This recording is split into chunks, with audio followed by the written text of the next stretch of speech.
Hello everyone, এখন রয়েছি আমরা কার্শিয়াংয়ে, যেখানে আমরা এই মুহূর্তে পাহাড়ে উঠে গেছি। রিপোর্টিং করা হয়ে গেছে, এখন আমরা পাহাড়ে উঠে গেছি। পাহাড়ে দেখাচ্ছি পুরো ভিউটা। আমাদের গাড়ি দাঁড়িয়ে রয়েছে ওই দিকটায়। কি দারুণ ওয়েদার! দক্ষিণবঙ্গের মানুষজন পুরো পুড়ে ছাই হয়ে যাচ্ছে, ঝাঁঝা রোদ। সেই জায়গায় আমরা পুরো চিল করছি।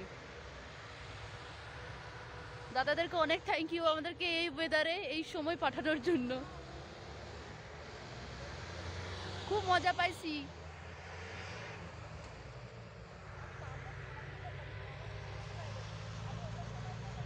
সুস্মিতাদি খুব চাপে আছে, উঠে গেছে কিন্তু নামতে পারছে না। সুস্মিতাদি,